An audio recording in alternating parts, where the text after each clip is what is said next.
খাও মাও খাও, তাবাসুমের গন্ধ পাও। এই তাবাসুম, তাবাসুম, কোথায় আছো তুমি? এই তো, দেখে যাও কে এসেছে। আমি লালটু ভূত এসে গেছি তাবাসুম। তুমি খুব দুষ্ট হয়ে গেছো তাবাসুম, তাই না? তোমার বাবা মা আমাকে বলেছে, লালটু ভূত তুমি তাবাসুমকে নিয়ে যাও, কারণ তাবাসুম আমাদের কথা শোনে না। আমরা যদি খেতে বলি তাহলে তাবাসুম খায় না। তাবাসুমকে নিয়ে আমরা খুবই বিরক্ত হয়ে আছি লালটু ভূত, তাই তুমি তাবাসুমকে নিয়ে যাও।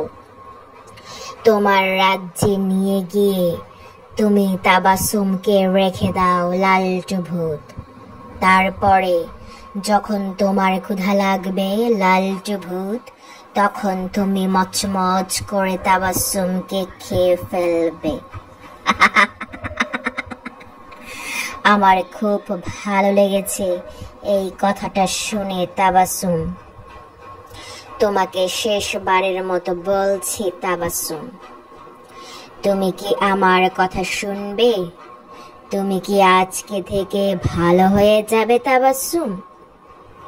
বাবা মা যেটা বলে সেটাই কি শুনবে তুমি, নাকি আমার রাজ্যে তুমি আসতে চাও তাবাসুম? আমার রাজ্যে আসলে তখন তুমি দেখতে পাবে তোমার মতো অনেক ছোট ছোট বাবুরা আমার কাছে আছে তাবাসুম। ঠিক তোমার মতো তারাও তাদের বাবা মায়ের কথা শুনতো না তাবাসুম। তাই তাদের বাবা মা আমাকে বলেছে, লালটু ভূত, ও লালটু ভূত, তুমি তো অনেক ভালো ভূত, তাই না লালটু ভূত?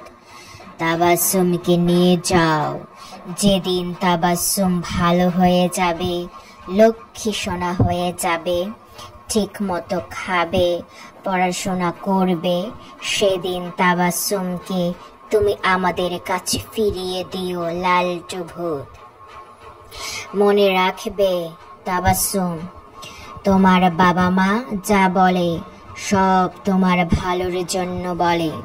তুমি বেশি বেশি মোবাইল ধরবে না, টিভি দেখবে না, কার্টুন দেখবে না, বুঝতে পেরেছো তাবাসুম?